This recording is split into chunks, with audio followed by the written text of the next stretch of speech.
السلام علیکم دوستو، کیسے ہیں آپ سب؟ امید کرتا ہوں خیریت سے ہوں گے۔ اللہ تعالیٰ آپ کو ہمیشہ ہنستا مسکراتا رکھے، آپ کی ہر جائز دعا قبول فرمائے۔ اللہ تعالیٰ آپ کو تمام دکھ تکالیف اور پریشانیوں سے محفوظ رکھے اور کبھی بھی کسی کا محتاج نہ کرے۔ Welcome to my channel Naseer centre voice. تمام ویڈیو اپڈیٹس کے لیے نصیر سینٹر وائس کو سبسکرائب کر کے بیل نوٹیفیکیشن کو آن کر دیں، اور اگر آپ کو میری یہ ویڈیو پسند آئے تو ساتھ میں موجود لائک کے بٹن کو بھی پریس کر دیں۔ بہت شکریہ دوستو، بڑھتے ہیں آج کی سٹوری کی جانب۔ آج میں ایک بار پھر نازلی کے ساتھ تھا، ہمیشہ کی طرح آج بھی وہ میرے سامنے اداس اور خاموش بیٹھی تھی۔ نازلی، کیا آج بھی ایسے ہی بیٹھی رہو گی؟ خاموش، میں نے اسے دیکھ کر پوچھا، کیونکہ آج تیسرا دن تھا کہ وہ ایسے ہی خاموش بیٹھی تھی، جیسے کہ منہ میں زبان ہی نہ ہو۔ کیا کہوں؟ مجھے کچھ کہنا ہی نہیں تم سے، تم جان کر کرو گے بھی کیا؟ وہ ان 3 دنوں میں پہلی بار بولی تھی۔ مجھے خوشی ہوئی۔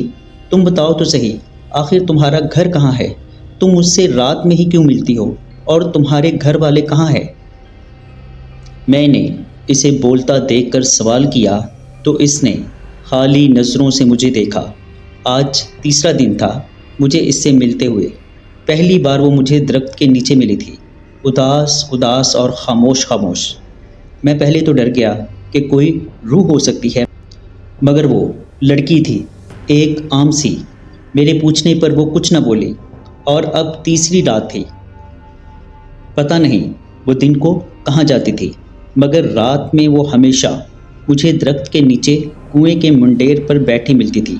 میں نے اس کے بارے میں بہت پوچھا، مگر وہ خاموش رہتی، اور آج بھی ہمیشہ کی طرح بنا جواب دیے وہ آہستہ سے اٹھی اور وہاں سے چلی گئی۔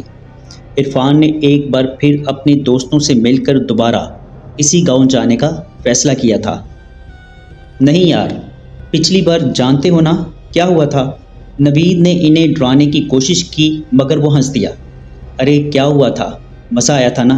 اور جو بھی ہوا تھا بہت سال پہلے ہوا تھا، اب تو لوگ اسے بھول ہی گئے ہوں گے۔ بابا جانی سے اجازت لے لی ہے، تم لوگ بس چلنے کی تیاری کرو، اس نے ہنستے ہوئے کہا۔ پچھلی بار جو بھی ہوا تھا اسے یاد کر کے اس کے چہرے پر کوئی ملال نہ تھا، ایسے جیسے کچھ ہوا ہی نہ ہو۔ خیر، اس کی ضد کے آگے سب دوست ہار مان گئے تھے، اس لیے مجبوراً مجھے بھی حامی بھرنی پڑی۔ عرفان اپنے ماں باپ کا اکلوتا بگڑا ہوا بیٹا تھا۔ ایک گاؤں میں اس کے باپ نے کچھ زمینوں پر باغات لگائے ہوئے تھے، اس جگہ رہنے کے لیے ایک مکان بھی بنا ہوا تھا۔ باغ میں طرح طرح کے پھل فروٹ کے درخت تھے، اس لیے وہ ہر بار وہاں جانا پسند کرتا تھا۔ خیر، پھر عرفان کے ساتھ میں، نوید، روہیل اور اسد چل پڑے۔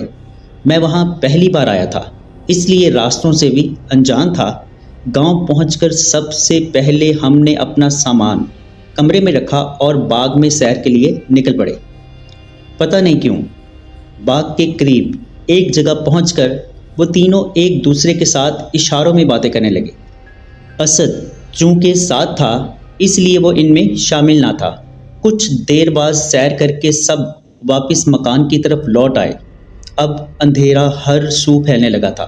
پھر ہم سب کھانا کھانے کے بعد سو گئے۔ رات کا نہ جانے کون سا پہر تھا جب ایک خوفناک آواز سنائی دی۔ وہ آواز ایسی تھی کہ ہم سب لرز کر رہ گئے۔ آ گئے تم لوگ، بہت انتظار کروایا تم لوگوں نے مجھے۔ خیر، مجھے مار کر تم زندہ کیسے رہ سکتے ہو؟ میں تم لوگوں کو جینے نہیں دوں گی۔ وہ کس کی آواز تھی میں اندازہ نہیں لگا پایا تھا، کیونکہ وہ ایک نہیں بلکہ 2-3 آوازیں مکس لگتی تھی، مگر اس وقت ہر کسی کو اپنی جان کی پرواہ تھی۔ دروازہ دوبارہ بجا اور پھر دروازہ خود بخود کھل گیا۔ میرے تو رونگٹے کھڑے ہو گئے تھے، مگر جب دروازہ کھلا تو وہاں کوئی بھی نہ تھا۔ مجھے اور بھی زیادہ ڈر لگا، مگر ڈر کچھ کم ہوا کہ ہو سکتا ہے کسی نے مذاق کیا ہو۔ اس سے پہلے کہ میں مزید کچھ سوچتا، ایک دم عرفان بیڈ سے اچھل کر نیچے اترا اور زور زور سے چلانے لگا، بچاؤ بچاؤ، مجھے لے کر جا رہی ہے، مجھے مار ڈالے گی، یار مجھے بچا لو۔ وہ مجھے دیکھ کر التجا کر رہا تھا، مگر میں کرتا بھی تو کیا کرتا، میری تو کچھ سمجھ میں نہیں آ رہا تھا۔ اور عرفان کو گھسیٹتا دیکھ کر ایسا لگ رہا تھا کہ کوئی نادیدہ وجود اسے لے کر جا رہا ہے، مگر وہ وجود مجھے نظر نہیں آ رہا تھا۔ پھر بھی میں نے ہمت کی اور عرفان کو پکڑ لیا۔ چھوڑو عرفان کو، کون ہو تم، کیا چاہتے ہو؟ میں نے چیخ کر کہا اور اس کے ساتھ ہی میں ہوا میں اڑتا ہوا بیڈ پر جا گرا۔ بے ہوش ہونے سے پہلے میں نے سنا تھا، تم ایک اچھے لڑکے ہو، واپس چلے جاؤ یہاں سے، کیونکہ ان سب سے بدلہ لیے بغیر مجھے چین نہیں آئے گا۔ جب مجھے مرنے پر مجبور کیا گیا تو یہ زندہ کیوں رہیں گے؟ میں انہیں جینے نہیں دوں گی۔ کچھ دیر بعد میری آنکھ کھلی تو نوید، روحیل اور اسد میرے ارد گرد بیٹھے خوف سے کانپ رہے تھے۔ سب کچھ یاد آتے ہی مجھے عرفان کا خیال آیا تو ایک دم سے میں خوف سے لرز گیا، مگر میں روحیل، اسد اور نوید کے ساتھ عرفان کی تلاش میں باہر آ گیا۔ ہم باغ میں آ گئے۔ میں عرفان کو آواز دینے لگا۔ جب روحیل جھاڑیوں کو ہاتھ سے ہلانے لگا تو اس کا ہاتھ ایسا لگتا تھا کہ اس کا ہاتھ جھاڑی سے چپک گیا ہو۔ میں اس کی مدد کو آگے بڑھا، وہ اپنا ہاتھ جھاڑیوں میں سے نکال نہیں پا رہا تھا۔ مجھے نکالو یہاں سے، وہ خوف سے حلق پھاڑ پھاڑ کر چلانے لگا۔ ہم نے بہت کوشش کی مگر ہاتھ نہ نکلا تو ہم سب نے مل کر زور لگایا اور روحیل کو وہاں سے کھینچ لیا۔ اس کی کربناک چیخ فضا میں بلند ہوئی اور وہ وہیں گر پڑا۔ جب میں نے اس کی طرف دیکھا تو جان ہی نکل گئی، کیونکہ اب اس کا ایک ہاتھ بازو سے غائب تھا۔ اس نے وہاں سے بھاگ جانے میں ہی عافیت جانی اور پورا زور لگا کر بھاگنے لگا۔ تبھی نوید زور سے زمین پر گرا اور گھسیٹنے لگا، جیسے کوئی اس کے پاؤں پکڑ کر اسے گھسیٹ کر لے جا رہا ہو۔ میں اپنے 2 دوستوں کو کھو چکا تھا، اسے نہیں کھونا چاہتا تھا، اس لیے میں نے بھاگ کر اسے پکڑ لیا۔ نہیں، میں نوید کو نہیں جانے دوں گا، تم چاہے کچھ بھی کر لو، میں نے روتے ہوئے کہا۔ پھر نسوانی آواز سنائی دی، میں نے تمہیں پہلے بھی کہا ہے کہ میری تم سے کوئی دشمنی نہیں، تم میرے راستے سے ہٹ جاؤ ورنہ تم بھی مرو گے۔ اس کے ساتھ ہی اس کی ایک جھلک دکھائی دی، انتہائی بدنما چہرہ، میرے رونگٹے کھڑے ہو گئے، اور وہ نوید کو بھی گھسیٹتی ہوئی لے گئی۔ وہ رات میری زندگی کی بھیانک ترین رات تھی۔ میں آج بھی اس کے بارے میں سوچتا ہوں تو رونگٹے کھڑے ہو جاتے ہیں۔ اور ان دونوں کی موت کے بعد نوید بھی مر گیا تھا، میں اور اسد بچ گئے تھے۔ صبح ہوتے ہی ہم نے ان کی تلاش شروع کی تھی۔ وہ بہت بری حالت میں ملے تھے۔ میں تو اب تک حیران ہوں کہ اس نے مجھے اور اسد کو کیوں چھوڑ دیا تھا، اور ان تینوں سے اس کی کیا دشمنی تھی۔ یہ اس رات کو گزرنے کے ایک رات بعد دوسری رات کی بات تھی کہ میں نازلی کو یہ واقعہ سنا رہا تھا۔ تمہیں دکھ نہیں ہوا؟ اسے یوں دیکھ کر میں نے پوچھا تو وہ سپاٹ لہجے میں بولی، انسان جو بوتا ہے وہی کاٹتا ہے، مجھے کیوں دکھ ہو، کیونکہ ان کو ان کے کیے کی سزا ملی ہے۔ اس نے پہلی بار سکون سے بات کی تھی، ورنہ وہ ہمیشہ خاموش ہی رہتی یا بے چینی سے ہوں ہاں میں جواب دیتی تھی۔ تم جانتی ہو ان کا گناہ کیا تھا؟ میں نے حیرانی سے پوچھا تھا۔ ہاں میں جانتی ہوں۔ آج سے کچھ سالوں پہلے ایک لڑکی اپنے ماں باپ اور بہن بھائیوں کے ساتھ ہنسی خوشی رہتی تھی کہ ایک دن اچانک تمہارا دوست عرفان گاؤں میں آیا، اس کے ساتھ یہ دونوں بھی تھے۔ وہ زہر خندہ لہجے میں بولی، لیکن میں خاموش رہا۔ اس لڑکی کی منگنی ہو چکی تھی۔ وہ دن اس لڑکی کی زندگی کا بھیانک ترین دن تھا۔ وہ اس دن اچھلتی کودتی باغ میں آ نکلی تھی، اور یہ اس کی زندگی کی بہت بڑی بھول تھی۔ تمہارے دوستوں نے اسے باغ میں دیکھ لیا تھا۔ میں نے نوٹ کیا کہ یہ بات کہتے ہوئے اس کے چہرے پر کرب چھا گیا تھا، اور اس معصوم لڑکی کو دیکھتے ہی تمہارے دوستوں کے دماغ میں درندگی گھس گئی۔ اور وہ تینوں اس پر بھوکے بیڑیے کی طرح چپٹے تھے۔ تمہارے تینوں دوستوں نے اس ننھی کلی کو مسل کر رکھ دیا تھا۔